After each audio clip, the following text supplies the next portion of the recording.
Olá, amigos! Sejam bem-vindos mais uma vez ao canal TG Teologia de Graça. Hoje nós estamos em mais um Deco Edificando, o seu programa, estudo, podcast bíblico que procura decodificar o texto e edificar os ouvintes. Meu nome é Clisman Braga.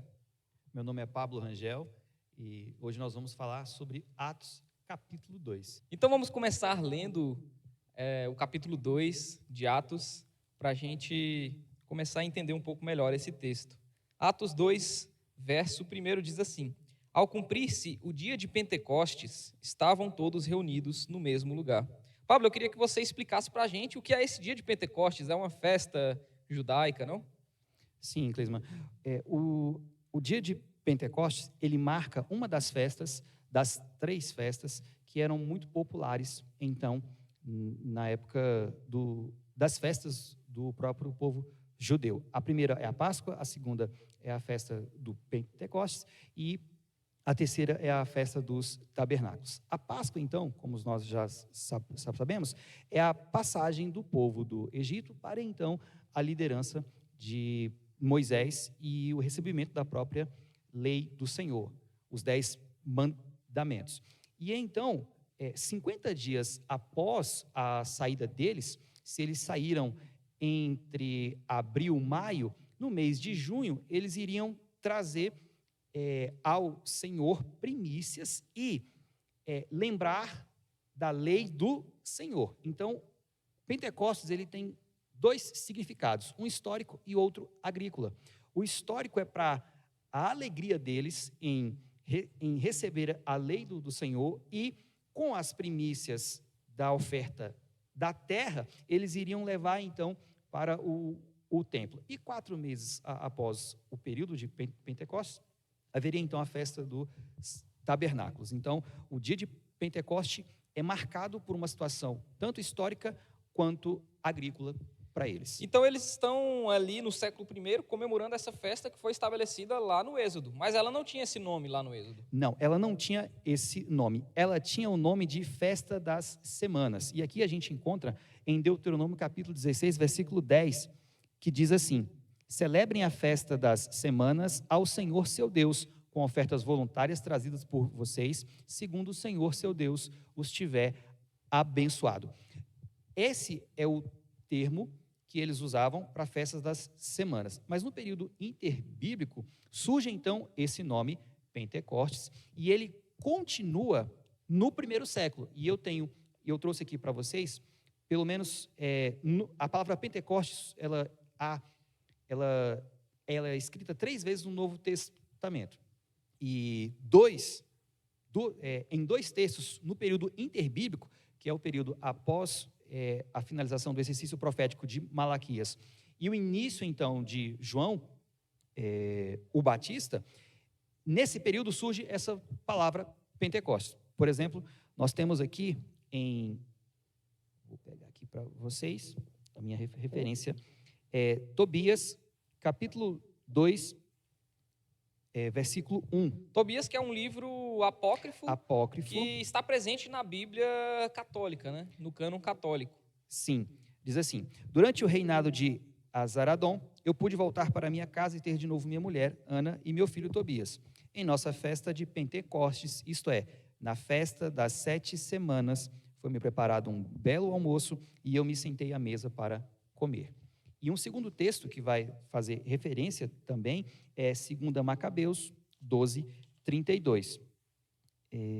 Um outro livro apócrifo que também está no cânon católico. Sim, 32. Após a festa denominada Pentecostes, atacaram Gorgias, governador da Idumeia. E não só isso, não só está registrado no livro, mas também em Atos 20, 16. Atos 20, 16. Calma aí, meus irmãos.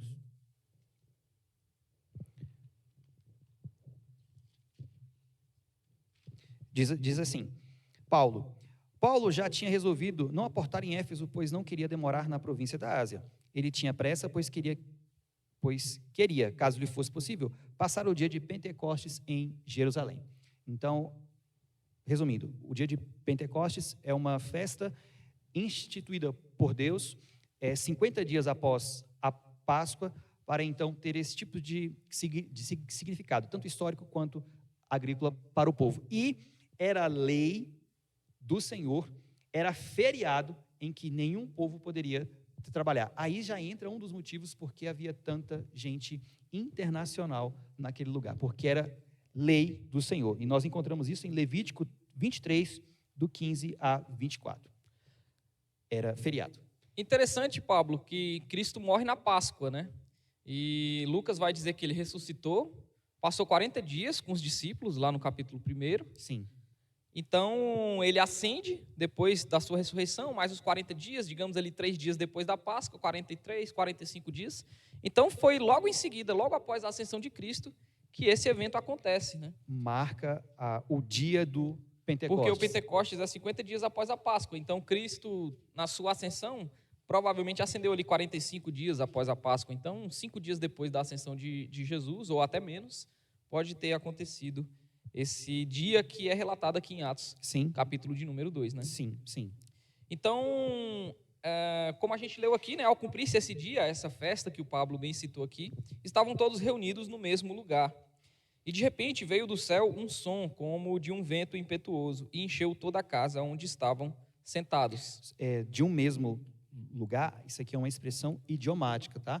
Que quer dizer assim, estavam todos juntos. Não porque estavam todo os 120 reunidos em um mesmo ambiente, mas estavam todos juntos. E aí a gente consegue perceber como é que iria caber 3.000 almas dentro de um único cômodo. Então, estavam todos juntos naquele lugar. Muito provavelmente eles estavam ali próximo ao templo, exatamente. Sim, isso mesmo.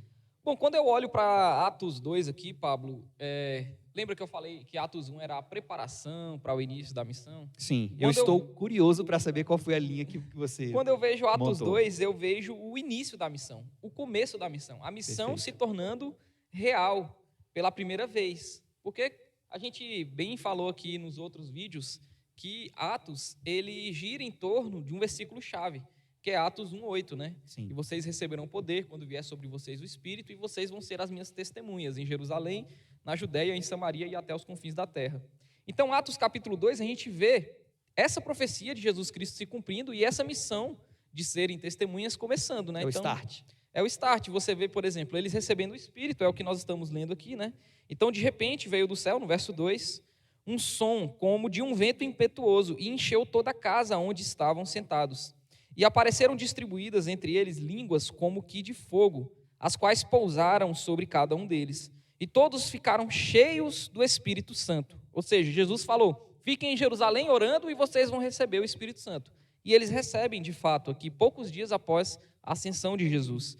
E aí eles ficam cheios do Espírito Santo e começaram a falar em outras línguas, segundo o Espírito lhes concedia que falassem. Bom, nós temos já alguns assuntos aqui nesses primeiros versos para tratar, não? Eu teria algumas perguntas já. Além do cumprimento da promessa de Jesus, lá de Atos capítulo 1, verso 8, a gente vê essa promessa começando a se cumprir, a gente tem uma questão aqui das línguas, né? E desse batismo com o Espírito Santo, que a gente pode tratar, e está relatado aqui do verso 1 ao 4, mas também segue até o verso 13, né? Então eu vou ler aqui do verso 5 ao 13, que fecha esse assunto das línguas e do batismo, e a gente comenta. Perfeito. Então eles recebem esse Espírito, recebem essas línguas repartidas como que de fogo, e eles começam a falar em outras línguas, segundo o Espírito lhes concedia. É importante essa parte, que eles falam essas línguas e que é o Espírito que está concedendo para eles. Aí o verso 5 diz assim, estavam morando em Jerusalém judeus, homens piedosos, vindos de todas as nações debaixo do céu. Então não eram apenas viajantes para as festas, tinha muita gente morando lá, porque era uma grande metrópole. Então, judeus que haviam nascido em diversas cidades estavam morando em Jerusalém também nessa época. Sim. Assim, quando se fez ouvir aquela voz, a voz das línguas, afluía a multidão, que foi tomada de perplexidade, porque cada um os ouvia falar na sua própria língua. Estavam atônitos e se admiravam, dizendo, vejam, não são galileus todos esses que estão aí falando?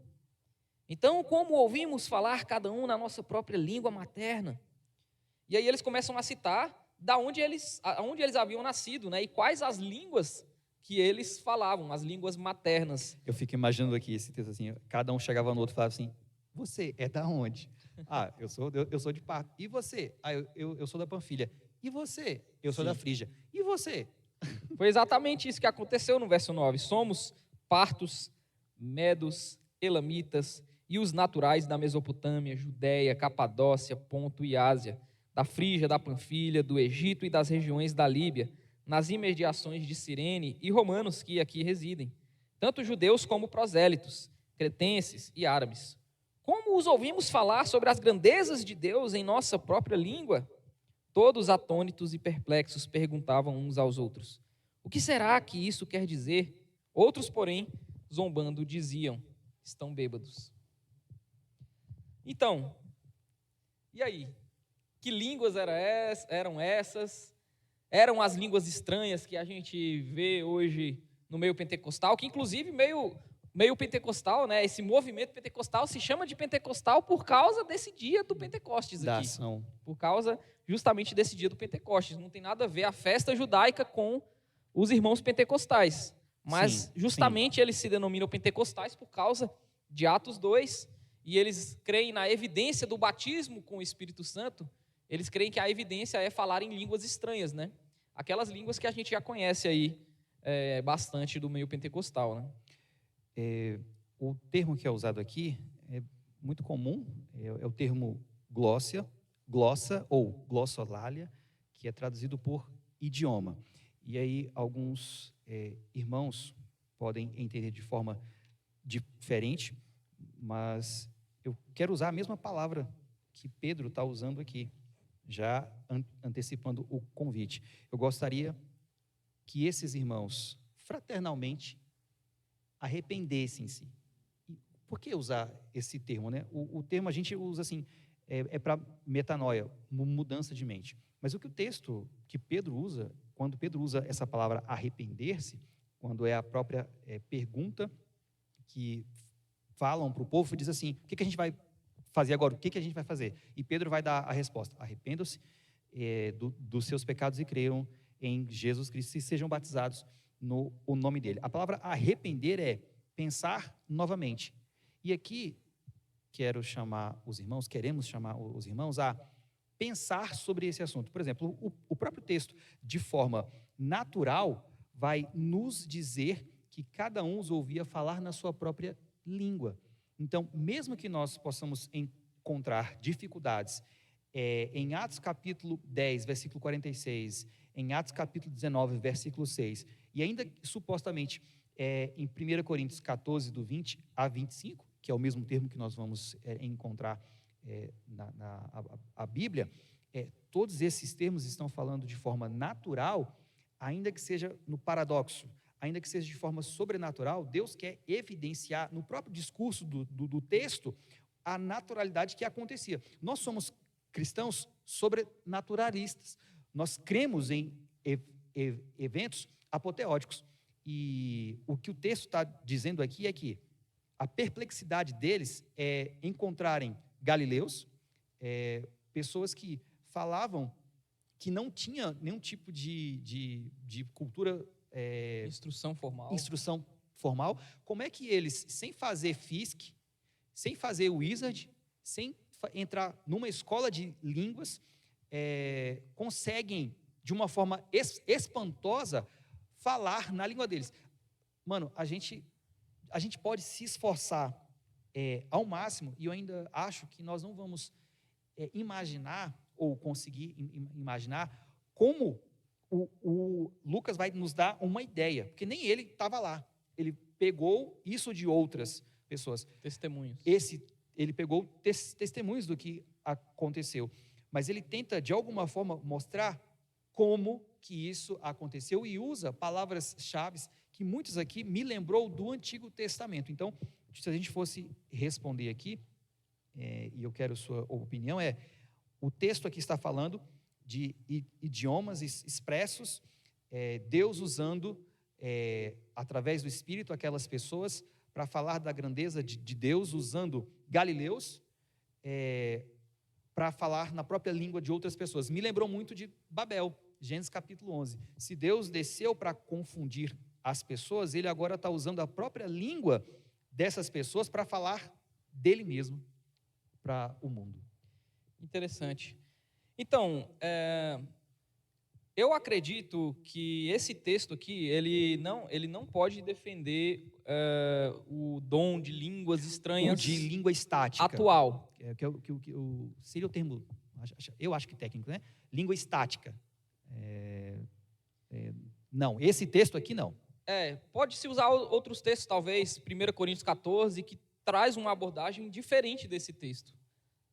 O que eu acho é que a gente já está adiantando, né? Mas o que a gente pode dizer, o que eu defendo é que o que muda nesse texto para o evento em 1 Coríntios, tanto em Atos 10 quanto Atos 19, é a audiência.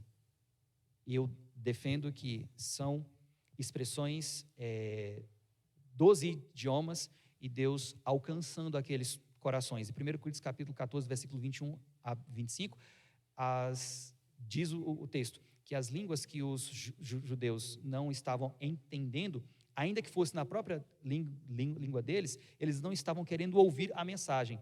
E então outras pessoas estavam sendo alcançados pelo evangelho na própria língua deles.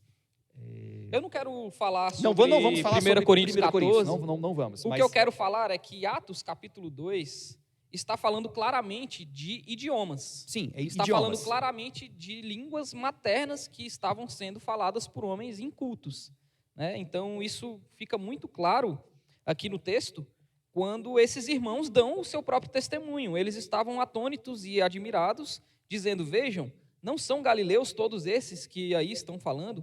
Como os ouvimos falar cada um em nossa própria língua materna? E aí tem uma outra vertente que fala que o milagre, que esses homens falavam línguas estranhas e que o milagre acontecia no ouvido dos ouvintes, né? É uma das formas que os irmãos pentecostais usam para defender as línguas estranhas, né? Uhum. Só que isso também é uma impossibilidade, por quê? Porque o texto está deixando claro que o evento aqui está acontecendo no falar e não no ouvir.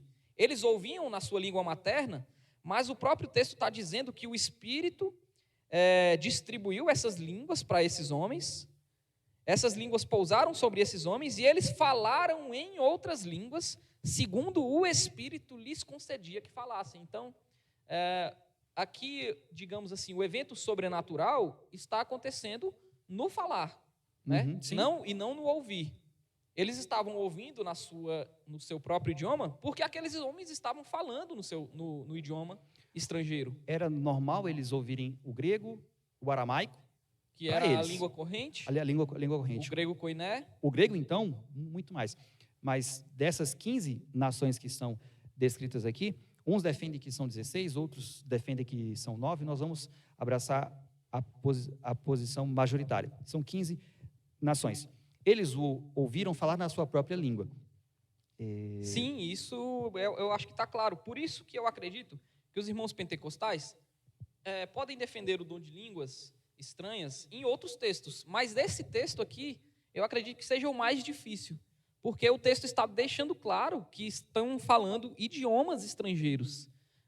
Era como se, por exemplo, esses discípulos que receberam o Espírito Santo começassem a falar ali japonês, inglês, sendo que a língua deles era português, e eles começam do nada, sem estudar, a falar japonês, falar chinês, falar coreano, falar inglês, francês. Então, aqui são várias línguas que estão sendo faladas aqui, né?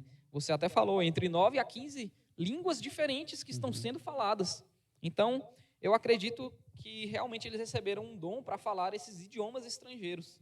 E isso fica ainda mais interessante quando nós pensamos sobre o que esses homens estavam falando. O que esses homens estavam comunicando na língua estrangeira? E o texto também vai dizer para a gente. Vai dar pistas. No verso 11, né?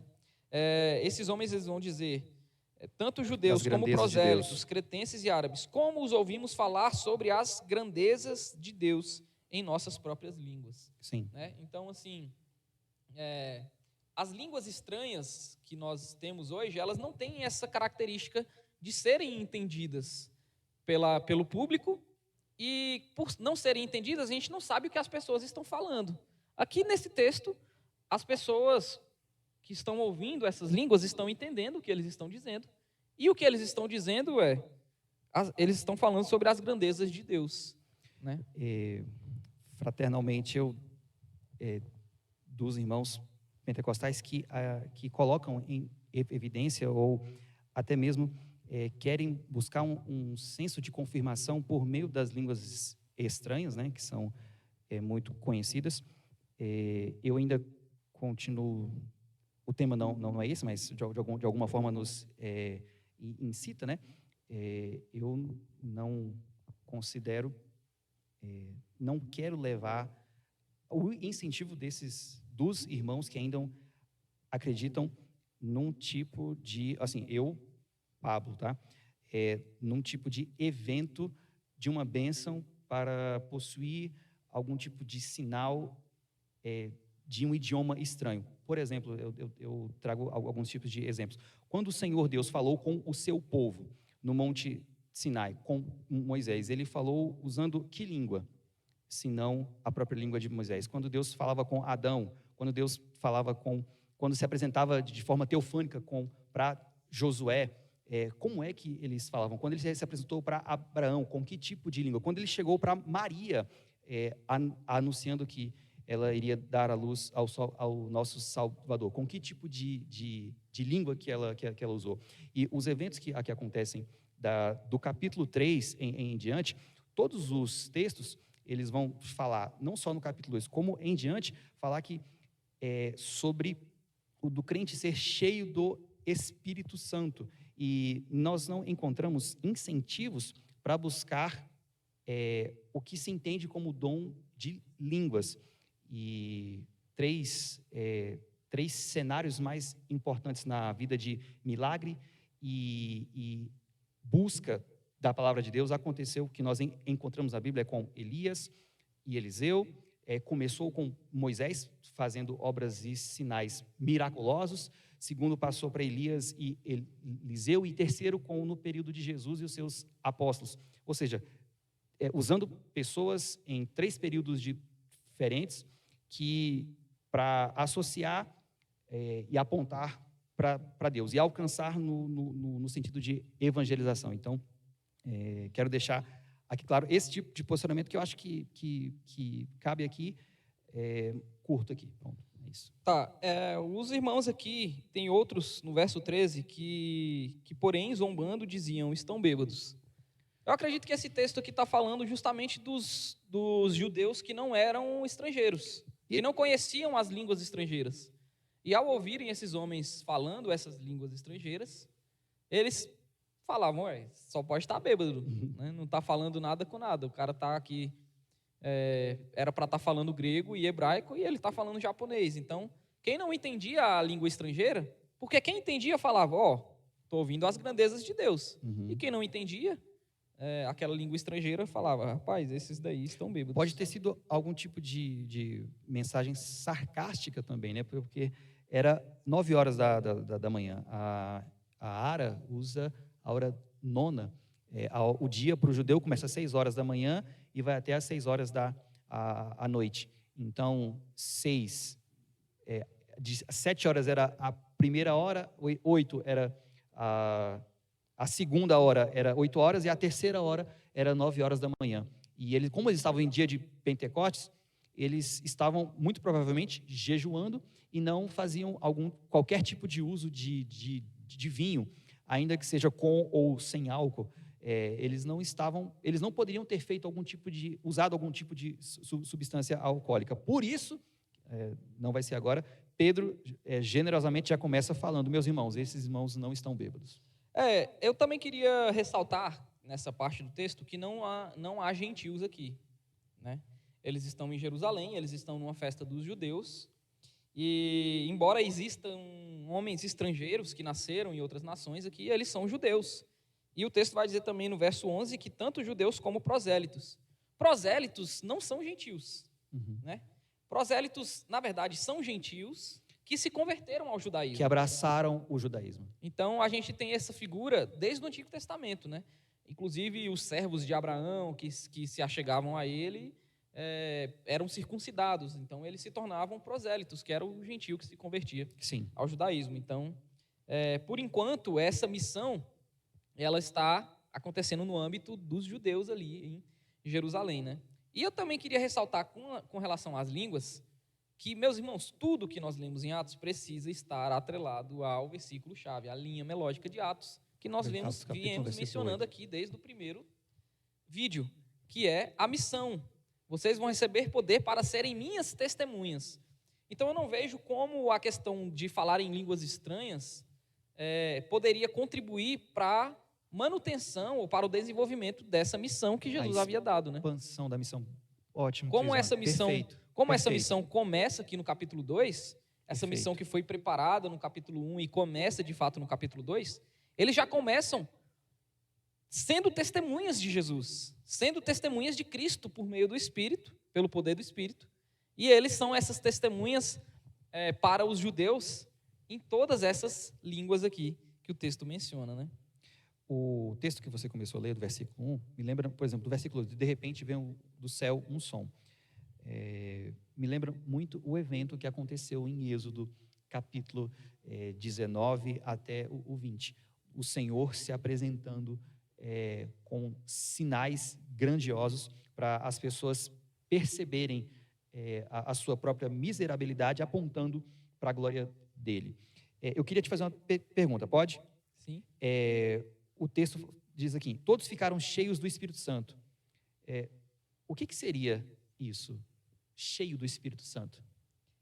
Bom, o texto ele começa a dar indícios, né? Ele começa a dar indícios. Então, assim,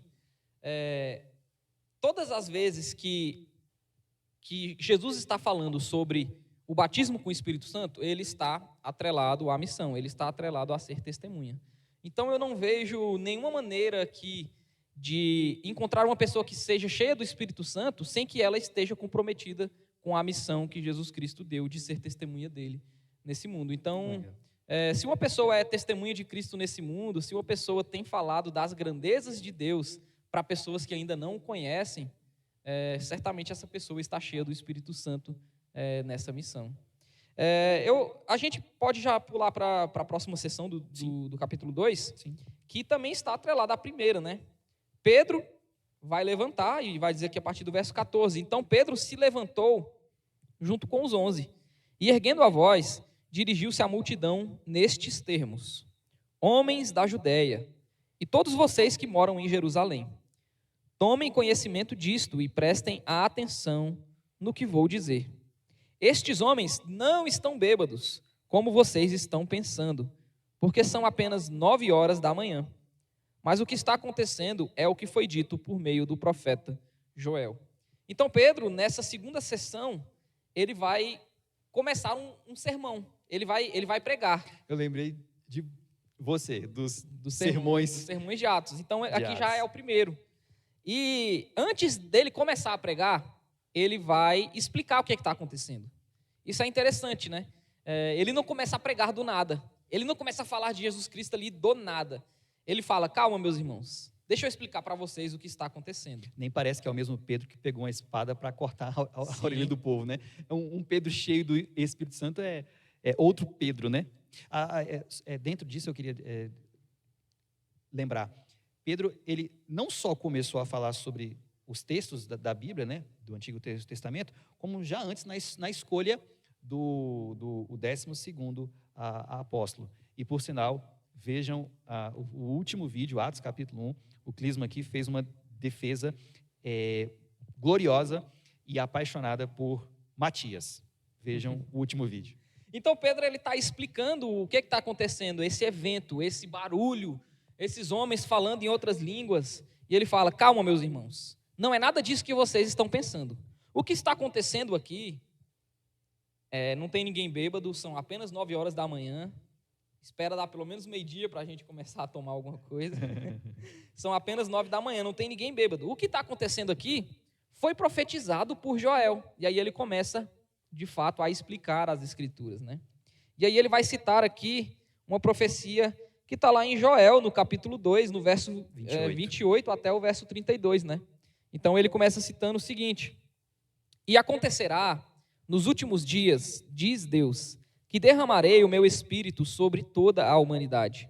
Os filhos e as filhas de vocês profetizarão, os seus jovens terão visões, e os seus velhos sonharão. Até sobre os meus servos e sobre as minhas servas derramarei o meu espírito naqueles dias, e profetizarão. Mostrarei prodígios em cima no céu e sinais embaixo na terra: sangue, fogo e nuvens de fumaça. O sol se transformará em trevas e a lua em sangue, antes que venha o grande e glorioso dia do Senhor. E acontecerá que todo aquele que invocar o nome do Senhor será salvo. Amém. Então, Esse texto é lindo. Pedro está explicando o que é que está acontecendo. E nessa explicação de Pedro aqui, já tem coisas interessantíssimas para a gente avaliar. Primeira coisa, ele começa dizendo, citando essa profecia de Joel, que Joel profetiza lá antes de Jesus, falando sobre os últimos dias. Então, primeira coisa, meus irmãos, os últimos dias, você que vive preocupado aí, dizendo que Jesus está voltando, não pode ver uma guerra, um terremoto, uma praga como a Ótimo Covid. você falar sobre isso, ótimo. Os últimos dias, eles começaram nos dias de Jesus, no tempo de Jesus. E aí, depois da morte e ressurreição de Cristo, principalmente depois da sua ascensão, começam os últimos dias. A missão da igreja, a instauração da igreja, como eu posso dizer, a inauguração da igreja, ela começa com os últimos dias. Ela começa para inaugurar os últimos dias. Os últimos dias... O início do fim e o fim de um início novo. Sim. Então, os últimos dias são marcados pelo início da igreja. A igreja vem para os últimos dias. Então, é interessante a gente pensar sobre isso, porque a escatologia, ela está acontecendo desde o primeiro século. Os últimos dias, o fim dos tempos, que é abordado em Apocalipse, abordado no sermão profético de Jesus, lá em Mateus 25, Mateus 24 e 25, eles estão acontecendo desde o primeiro século, né? Então, os últimos dias já começaram lá atrás e vão até o nosso tempo. Eu sei que você quer falar. É muito comum, na palavra do Senhor, nós encontrarmos o termo o dia do Senhor, o dia do Senhor. Muitos eventos, por exemplo, o Clisman pode falar muito melhor aqui, no livro de Marcos, e tanto no livro de Mateus, eu falo especialmente no livro de Marcos, porque o Clisman trouxe uma série toda expositiva no livro de Marcos, deve estar no canal da igreja, né? Qual é o nome do canal da igreja? Nação Santa. Nação Santa. Espaço Nação Santa. O Clisman, ele é pastor aqui na igreja, e ele trouxe todo o desenvolvimento. E quando eu ouvi essa explicação que eu vou passar agora para vocês, e uma explicação ele mesmo me passou, o que eu aprendi foi que na Bíblia existem duas verdades, e nós vamos passar por essas duas verdades logo em seguida. Numa perspectiva em projeção, imagine a seguinte cena. O pastor Leandro Lima que fala sobre isso.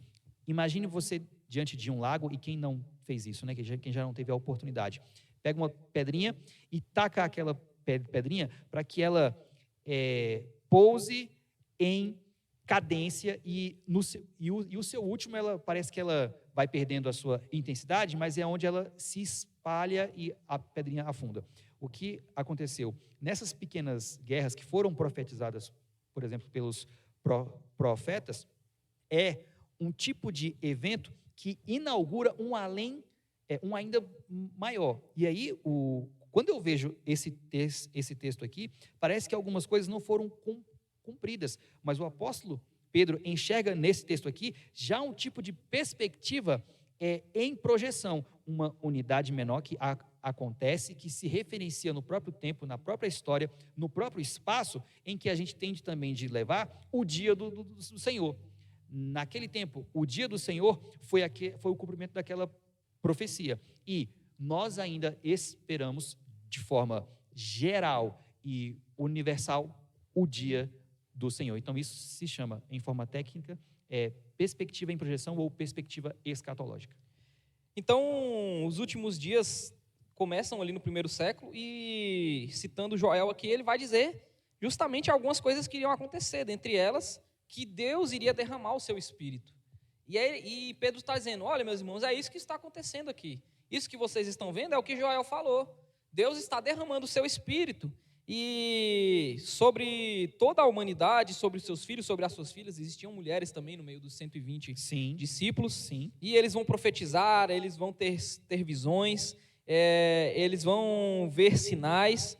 Então, isso que está acontecendo. Mas eu queria ressaltar também o final da profecia, que está no verso 21.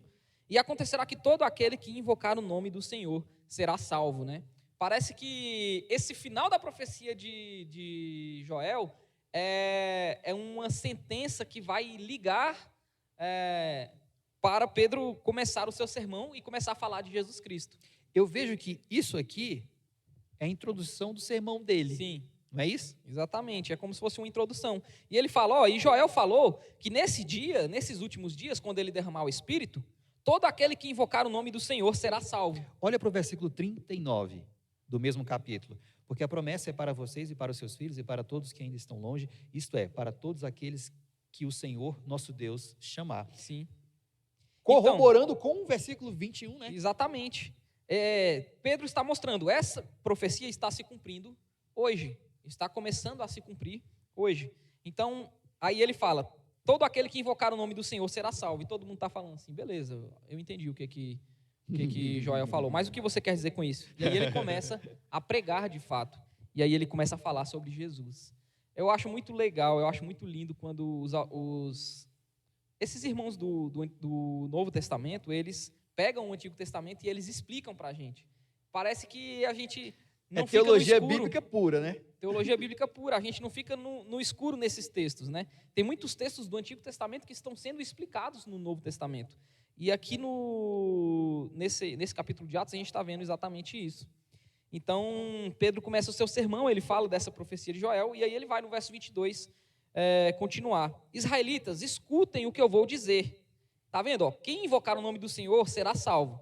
Escutem o que eu vou dizer para vocês. Jesus, o Nazareno, homem aprovado por Deus diante de vocês com milagres, prodígios e sinais, os quais o próprio Deus realizou entre vocês por meio dele, como vocês mesmos sabem. A este, conforme o plano determinado e a presciência de Deus, vocês mataram, crucificando-o por meio de homens maus. Porém, Deus o ressuscitou, livrando-o da agonia da morte, porque não era possível que fosse retido por ela. E aí ele vai começar a citar aqui o Salmo 16, para mostrar que Jesus era o Cristo, que Jesus era o Filho de Deus. Então ele está conectando justamente Cristo com a sentença lá de Joel. Todo aquele que invocar o nome do Senhor será salvo. Quem é esse Senhor? Esse Senhor é Jesus que vocês mataram. O Senhor, o Adonai, para o povo judeu, era o Jeová. Era eu sou o que sou. Sim. E ele está pegando agora Jesus e dizendo, olha, esse é o eu sou o que sou. Esse é o Senhor. Vocês queriam saber quem é Deus? Quem é Deus? Moisés É pergunta, isso. quem é você, Senhor? É isso. O que eu digo para o povo? E aí Pedro responde essa pergunta alguns séculos depois. Esse Senhor é Jesus. É Jesus Cristo. O que vocês mataram. É Jesus Cristo. Mano, é lindo. Sim. É lindo. É Jesus Cristo. Talvez você vai falar mais alguma coisa? Outra coisa. Nesse trecho aqui, pareceu-me assim, Pedro falando sobre a vida, a morte, a ressurreição e a ascensão dele. Porque nos textos seguintes, ele vai usar o texto e vai dizer, tá vendo? Olha, esse texto não está falando de Davi. Parece Sim. que vocês interpretaram a vida toda errada.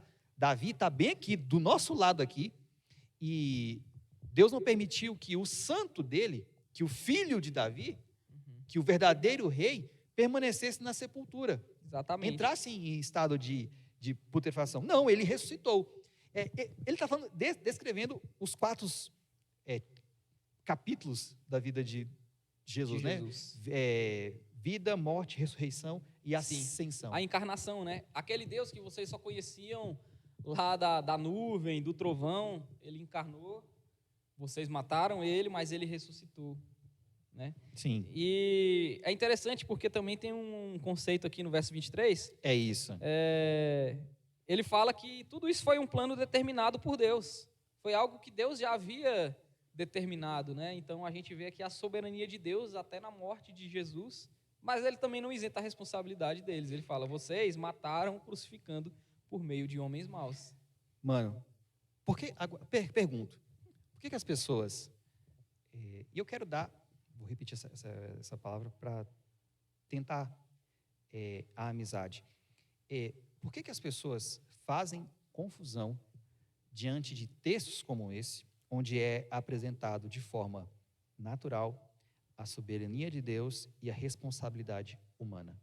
Ah, mano, isso aqui a gente levaria muito tempo para Muito falar tempo. sobre isso. Então, eu só estou querendo mostrar que esse texto fala sobre as duas coisas. Ele fala sobre a soberania de Deus e ele fala sobre a responsabilidade humana. Isso é uma das coisas que a gente precisa lidar com o texto e em um coração que reconhece a nossa finitude, Deus, no seu conselho soberano, sabe organizar todas as coisas, em que Ele determina todas as coisas para o seu próprio propósito e, ao mesmo tempo, Deus responsabiliza cada um nos seus próprios atos. E eu acho que quando se fala em pregação, quando, por exemplo, o próprio texto falar que Deus é soberano, temos de enfatizar que a responsabilidade é do homem, então temos de enfatizar. Mas esse é um assunto que não só se encontra aqui, tá, meus irmãos? Ao longo de toda a Bíblia, ela apresenta esses dois conceitos. É um paradoxo. Imagine, o mesmo sol que derrete a cera é o mesmo que endurece. Sim. É uma verdade. Bom, e Pedro vai continuar citando o Antigo Testamento e explicando o Antigo Testamento, né? Ele vai citar agora o Salmo de número 16. Porém, Deus o ressuscitou, livrando-o da agonia da morte, porque não era possível que fosse retido por ela. Porque Davi fala a respeito dele, dizendo, e aqui ele começa a citar o Salmo 16. Eu sempre via o Senhor diante de mim, porque Ele está à minha direita, para que eu não seja abalado. Por isso o meu coração se alegra e a minha língua exulta. Além disto, também a minha própria carne repousará em esperança, porque não deixarás a minha alma na morte, nem permitirás que o teu santo veja corrupção. Fizeste-me conhecer os caminhos da vida e me encherás de alegria na tua presença. E aí Pedro vai explicar de novo o Salmo, dizendo que Davi está falando de Jesus, porque ele fala, Davi está enterrado mesmo. Davi está enterrado aqui no cemitério. Vocês, ou até mesmo eu, interpretamos errado a vida toda esse texto. Esse texto não apontava para Davi, mas para o filho de Davi. Exatamente. Verso 29, Irmãos, permitam-me falar-lhes claramente a respeito do patriarca Davi. Ele morreu e foi sepultado, e o seu túmulo permanece entre nós até hoje. Está bem aqui, ó. Se você quiser visitar, você pode.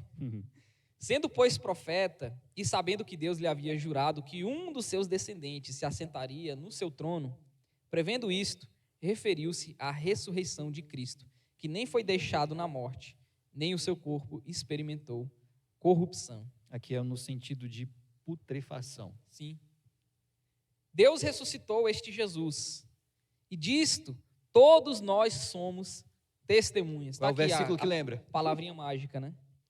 Exaltado, pois, à direita de Deus, tendo recebido do Pai a promessa do Espírito Santo, derramou isto que vocês estão vendo e ouvindo, porque Davi não subiu aos céus, mas ele mesmo afirma, e aqui o Salmo 110, verso 1, disse o Senhor ao meu Senhor, senta-se à minha direita até que eu ponha os seus inimigos por estrado dos seus pés. Não é que Davi não foi para o céu, tá? Exatamente. É o corpo de Davi. Sim, aqui. Ele ainda está enterrado lá, né? Portanto, toda a casa de Israel esteja absolutamente certa de que a este Jesus que vocês crucificaram, Deus o fez Senhor e Cristo. É muito lindo, Pablo. E aqui eu quero fazer um apelo para, se você é pregador ou líder. Boa. Meu irmão, olha só o sermão de Pedro. Ele está pegando o Antigo Joel, Testamento. Ele está pegando Salmos. o Salmo 16, o Salmo 110, e ele está explicando como que isso está falando de Jesus o Cristo. E nós temos irmãos ainda que pegam o Antigo Testamento, as promessas e tudo que foi dito lá, e falam, isso aqui se aplica diretamente a mim. Ou então ele fala assim, olha só que legal como José era um homem tão honesto e decente. Essas 5 maneiras de viver como José devem ser aplicadas a mim e a você.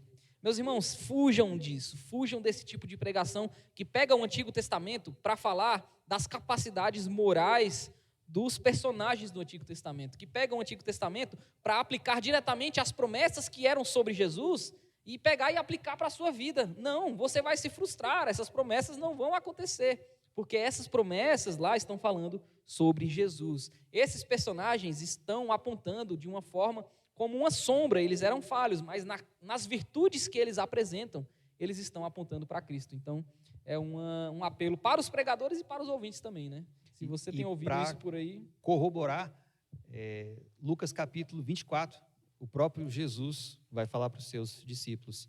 Ele pega o Antigo Testamento, né, até então a Bíblia corrente deles, e diz, olha, tanto a lei, os profetas e os salmos estão falando de mim. Toda a Bíblia. Então, fuja desesperadamente. Se você puder dar um conselho ao seu pastor e dizer a ele, pastor, vamos estudar mais a Bíblia, procure um curso de pregação que ensine a palavra do Senhor, apontando para Jesus. E nós temos algumas instituições, a gente pode citar? Pode.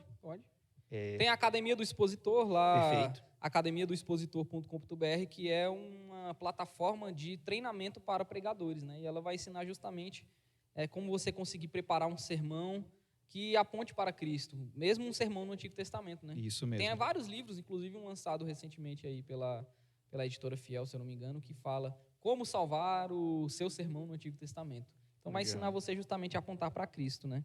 Perfeito. E voltando ao texto, Pablo, lembre-se, tudo, meus irmãos, está conectado com a missão, tudo está conectado com Atos, capítulo 1, verso 8. Vocês vão receber poder quando vier sobre vocês o Espírito e vocês vão ser as minhas testemunhas.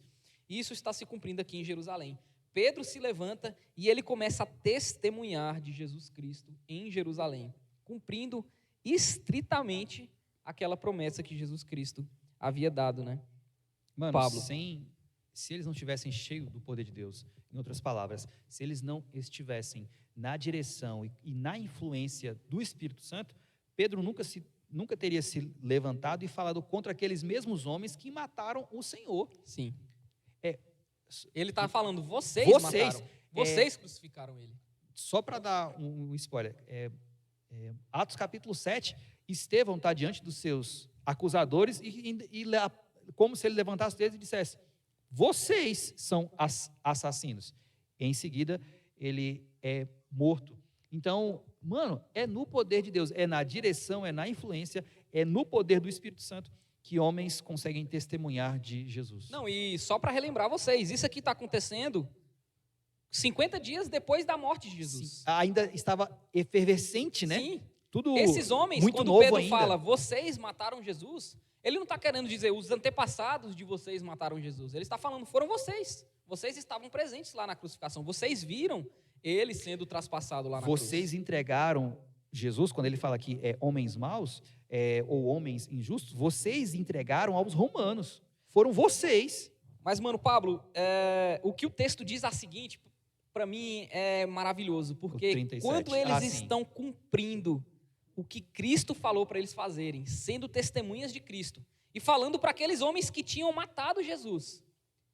Se esses homens estão falando isso, se Pedro está falando essas coisas sem o poder do Espírito Santo, ele seria morto também. Na hora. Mas debaixo da missão que Cristo deu para ele, e no poder do Espírito Santo, o que acontece? Esses homens ficam loucos, esses homens querem matar Pedro?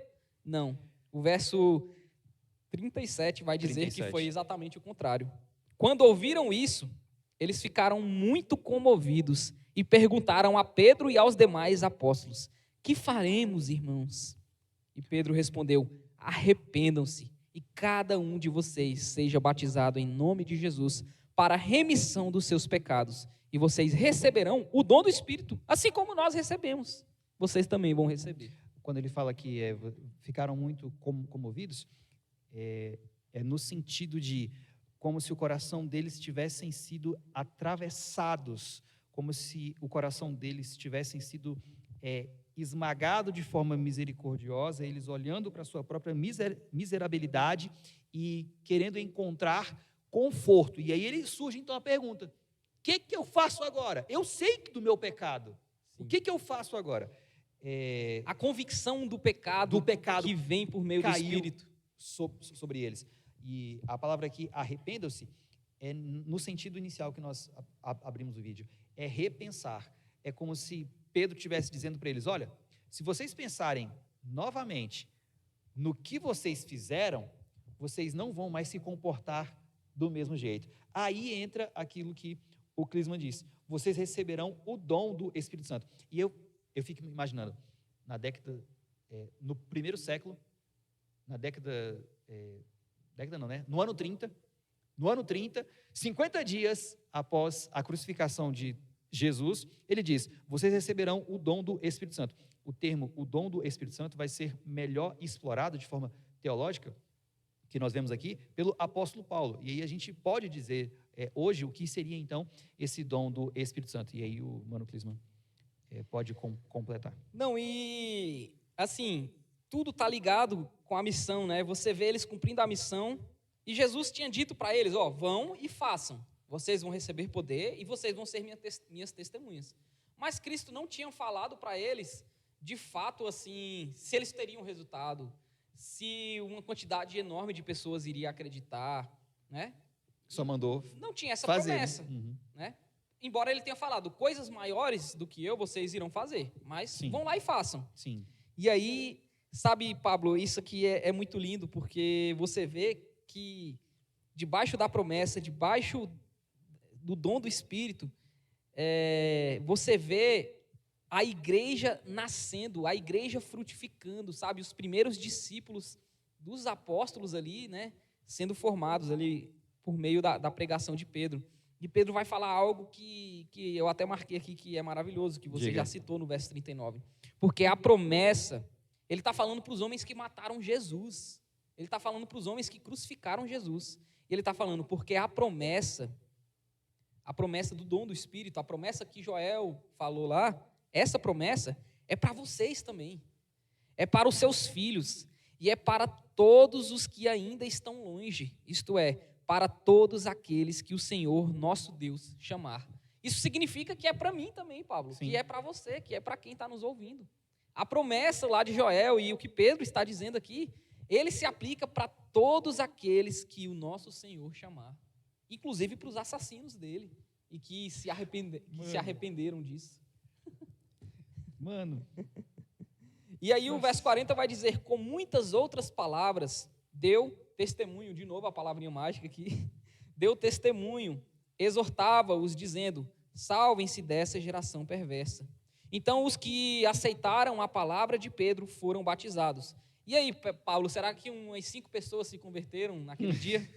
Acho que o mais, verso 41 está dizendo: havendo um acréscimo naquele dia de quase 3.000 pessoas. Mano, primeiro, né, nesse texto que você explicou agora, não existe desculpa para nós nos afastarmos diante de tanta oferta de graça que Jesus nos dá. Até para assassinos. Para os assassinos dele mesmo. Dele mesmo. E dos possíveis que poderiam até mesmo matar, como fizeram com Estevão. Mas até mesmo diante deles, para eles, a oferta de salvação é oferecida. Ou seja, não há pecado que não tenha perdão para aquele que se arrepende e que acredita em Jesus Cristo. Sim. Que acredita que esse perdão é para essas pessoas, né? E Pedro fala, talvez eles poderiam estar hesitantes com aquilo que Pedro estava falando, né? Porque o evangelho ele pode causar esse tipo de hesitação nas pessoas, principalmente naquelas que têm pecados, naqueles que acham que os seus pecados são muito grandes, né? Poxa, você está me falando de um Deus que morreu por mim, de um Cristo que morreu por mim, eu hesito diante disso. Para mim, não. Pode ir para o fulano aqui que pecou um pouco menos, mas para mim. E Pedro está falando, é para vocês, essa promessa é para vocês, para os seus filhos. E o versículo 40 diz assim: com muitas outras palavras deu testemunho e os exortava, dizendo. Assim, com muitas outras palavras. Lucas não colocou todo o sermão dele aqui, mas eu tenho certeza que foi tão quanto incisivo, misericordioso, confortável, confrontador, do que nós já vemos aqui. E contextos bíblicos prova, mostrando que no Antigo Testamento também apontava para Jesus e no chamado ao perdão, enfim.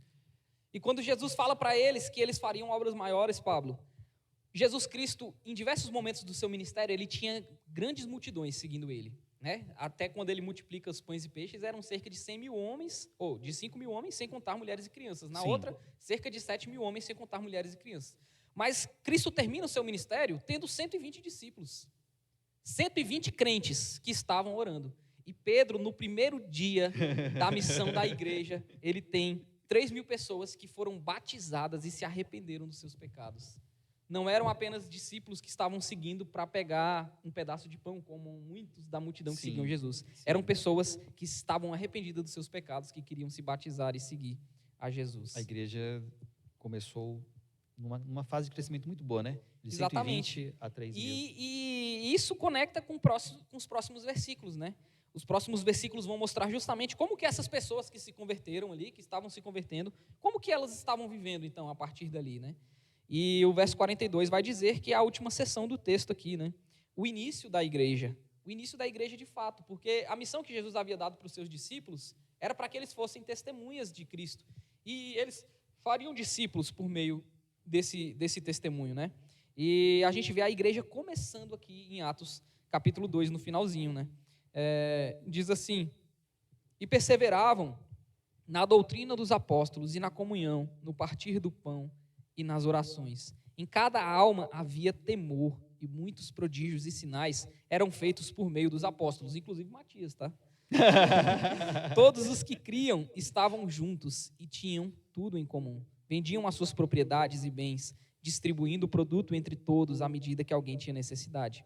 Diariamente perseveravam unânimes no templo, partiam pão de casa em casa e tomavam as suas refeições com alegria e singeleza de coração, louvando a Deus e contando com a simpatia de todo o povo. Enquanto isso, o Senhor lhes acrescentava dia a dia os que iam sendo salvos. Mano, gostei do que você disse. É como se fosse é um resumo do que acontecia, né? Sim. Pelo menos ali no ano 30, 31, 32. É o início da em igreja. diante, né? O início da igreja, se seguirmos o calendário que nós temos hoje.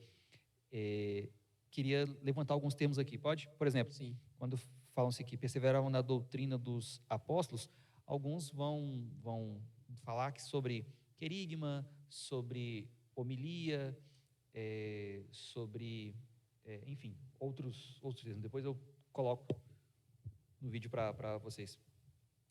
Mas na doutrina dos apóstolos, que receberam do próprio Jesus. A doutrina dos apóstolos era a doutrina de Cristo. Foi o que eles aprenderam com Cristo. Jesus.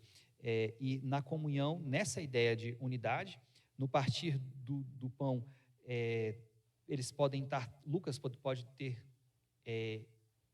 querer ter significado aqui, não só a ceia, mas como também as refeições que se faziam, tanto que ele vai ele repetir cita isso, né? nos próprios, e nas orações. Como é importante, sempre assim, palavra e oração. A mesma forma que nós vimos no primeiro capítulo, né? Palavra e oração. Quando fala que todos os que criam estavam juntos e tinham tudo em comum, vendiam suas propriedades e bens, distribuindo produto entre todos à medida que alguém tinha necessidade. Aqui, não está falando que talvez alguém pode levantar socialismo ou comunismo, né? A ideia é que os nossos bens estavam disponíveis para a igreja, os nossos bens estavam acessíveis para a necessidade da igreja, tanto que não era o Estado que tomava, cada um poderia ter a sua casa e não ser obrigado a vender, e eles tinham não só um tipo de núcleo central onde eles se encontravam, mas também faziam reuniões nas casas. Se todo mundo vendeu sua casa, onde que eles se reuniam? Onde eles iriam se reunir. Mas a casa deles estavam disponíveis para os irmãos. Ou seja, o censo, as pessoas, aí a gente traz, né, parece que o texto fica punge, né, assim, né? As pessoas que estão na direção do Espírito Santo, que são cheias do Espírito Santo, elas são desprendidas, sim, generosas, elas diariamente perseveram unânimes. Então, não dá para falar aqui que desigrejado, um outro assunto, tem algum tipo de favor teológico para a sua própria defesa, de não querer viver em comunhão na igreja. Então, esse texto aqui resume bem o que eles estavam passando com a igreja inicial e, ao mesmo tempo, refuta muita ideia contraditória nos seus próprios argumentos. Eu queria falar duas coisas. A Sim, primeira, esse texto, quando eu leio ele aqui, que eles estavam perseverando na doutrina dos apóstolos, na comunhão, no partir do pão e na oração, eu lembro do ministério de Jesus com os discípulos. Era isso que Jesus fazia com os discípulos. Ele ensinava eles, ele partia o pão com eles, comia com eles, orava com eles. Tinha comunhão. Tinha comunhão com eles. Então, assim, é basicamente o que Jesus fazia de uma maneira ampliada. Né? Parece que isso aqui é assim, olha, você quer discipular alguém? Faça isso aqui. Exatamente. E aí eu vou para a missão que Jesus tinha dado para eles, e lembre-se, tudo está em torno da missão. Lá em Mateus 28, provavelmente, isso aqui foi dito, foi logo após a ressurreição de Cristo. Provavelmente dentro daqueles 40 dias que ele estava ensinando seus discípulos, Mateus registra isso aqui no capítulo 28, verso 19. Portanto, vão e façam discípulos de todas as nações, batizando-os em nome do Pai, do Filho e do Espírito Santo. É o que Pedro está fazendo. Mas olha só o que Jesus acrescenta. Ensinando-os a guardar todas as coisas que tenho ordenado a vocês. Isso é a doutrina dos apóstolos. O que Jesus ensinou eles a guardar, e Jesus fala, ensinem os seus discípulos a guardar o que eu estou ensinando a vocês. Então, ensinando-os a guardar todas as coisas que eu tenho ordenado a vocês. E eis que estou com vocês todos os dias até o fim dos tempos, por meio do Espírito Santo. Esse texto aqui, depois você pega sua Bíblia em casa e leia, me lembra 2 Timóteo, capítulo 4, versículo 1 ao 4. Paulo falando para Pedro, olha, prega a palavra. Para Timóteo. Pregue a palavra, pregue a palavra. Seja fiel. Como nós temos de ser fiéis e como é responsabilidade, né? Como pesa nos ombros daqueles que ensinam, sejam pastores mestres, aqueles que lideram, aqueles que trabalham na escola bíblica, aqueles que de alguma forma exercem influência na doutrina da igreja, né? Como pesa, mano, como é responsável, né? E a segunda coisa que eu queria dizer, já finalizando, Pablo, é o seguinte, embora a gente olhe para isso aqui como um ideal que, digamos assim, impossível de alcançar, parece que é assim, não, isso aqui só acontecia lá. Isso. Embora a gente olhe para isso aqui como um ideal assim, os princípios que estão sendo ditos aqui são princípios que nós não só podemos, mas devemos aplicar nas nossas igrejas, né? Sim. Então, por exemplo, aqui, doutrina, né? A doutrina dos apóstolos, a doutrina de Cristo, que é a doutrina dos apóstolos. É obrigação dos pastores, dos líderes, ensinarem isso para os seus discípulos. É uma ordem de Jesus. Ensinem os seus discípulos aquilo que eu ensinei para vocês. Eu estou ordenando vocês a fazer isso, né? Então, doutrina dos apóstolos, comunhão, é uma obrigação da igreja. Partir do pão. Poxa, meu irmão, e engraçado, porque partir do pão é diferente de comunhão, né? Tem gente que associa as duas coisas, né? Comunhão é comer junto com o irmão. Não, você pode comer junto com o irmão, mas comunhão é algo mais profundo. Comunhão é você ser amigo, é você conhecer a pessoa da igreja, o seu irmão da igreja. Comunhão é aquilo que você tem com seus irmãos, com a sua esposa, né? Comunhão é estar junto mesmo, é comungar do mesmo pensamento, de um mesmo estilo de vida. É estar não só na alegria, mas nas tristezas também, né? Vai para além do partir do pão. Então ele fala comunhão, partir do pão também, e orações. São coisas que tem que ter na igreja. E aí, mas não tem como a gente vender tudo. O texto ainda diz que eles viviam isso daqui. Em cada alma havia temor, lembrei. Temor reverencial. Não é porque eles tinham medo dos apóstolos ou de alguma coisa acontecesse, mas é um temor reverente. Sim. E é isso, é um temor reverente. Então é o que eles faziam. E o que acontecia no meio deles? O que acontecia no meio deles? Eles tinham temor? Tinham temor. É algo que tem que ter na igreja hoje? Claro. É óbvio. Claro. E, infelizmente está sendo perdido. Prodígios e sinais por meio dos apóstolos. E aí foi, quando esse texto aqui é o que me fez lembrar o que eu disse. Houve 3 eras em que tanto Moisés, Elias, Eliseu, Jesus e os apóstolos, Deus concedeu a eles poderes para fazerem sinais e prodígios apontando para Ele mesmo. Então, Sim, sim. E aqui eu entendo que gente, não é que não há milagres, não é que não há Prodígios e sinais. prodígios e sinais, não é que não há cura. Elas existem e Deus pode derramar sobre qualquer tipo de pessoa. A questão é que, se nós vivemos na função de esperar prodígios, sinais e milagres, então a gente perde o testemunho. Na verdade, é só mais uma coisa que está acontecendo aqui, né? Tem nesse todo nesse envolvimento. todo. Sim, E assim, é possível acontecer prodígios e sinais no nosso meio hoje. Acontece que naquele momento, naquele período, isso daqui era fundamental para o avanço da missão. Era algo que era necessário para mostrar a veracidade do que eles estavam anunciando, a veracidade de que Cristo era o Filho de Deus. Como que você prova que é o Filho de Deus? Para além de outras coisas, você precisa operar sinais e prodígios, né? E aqueles que são seus discípulos também deveriam fazer as mesmas coisas. Sim. Especialmente Generosidade, né? os apóstolos. Eu ressaltei generosidade porque está falando de ofertas voluntárias, suprir as necessidades uns dos outros. Isso precisa acontecer na igreja hoje. Não havia necessitados entre eles. Isso precisa acontecer na igreja hoje. A gente não consegue matar a fome do mundo, mas a gente consegue suprir as necessidades de quem está aqui no nosso meio. De quem está próximo a nós. No mínimo, pelo menos isso a gente precisa fazer. A igreja de Jerusalém, anos depois, passou por uma grande fome. Tanto é que o apóstolo Paulo levanta a oferta para levar para a igreja. Então, tem uma profecia em Atos, né? Capítulo 9, se eu não me engano. Ágabo. Vai falar dessa grande fome. Sei. Então, eles comiam com alegria, tinham singeleza de coração e tinham a simpatia do povo. E o Senhor acrescentava aqueles que iam sendo salvos. São características, são princípios que dá para ter hoje, que precisa ter hoje. Que precisa ter. Não é um ideal inalcançável. São coisas de uma igreja saudável. São coisas que acontecem numa igreja saudável. Antes de nos deter nesse tipo de texto, mano, eu lia esse próprio texto e imaginava, não, isso aqui era só na igreja primitiva. Mas, olhando para esse tipo de contexto, permeando toda a igreja, isso aqui, quero repetir o que você disse, é um desejo que deve ser alcançado, que a gente precisa ser cheio do Espírito Santo. Sim, por meio do Espírito. É por meio do Espírito para isso aqui aconteça. É como você disse, né? A doutrina, a comunhão, o partir do pão, as orações. Generosidade. E a generosidade. Não haver necessitados entre a gente. Sim. Tudo isso é possível. É possível no poder do Espírito Santo. Amém. E se você acompanhou até aqui, é isso aí. Não se esqueça de se inscrever no canal e de assistir o capítulo 1, o contexto, e o próximo vídeo que vai ser do capítulo 3 de Atos, onde a gente vai ver essa missão continuando, progredindo lá no contexto de Jerusalém.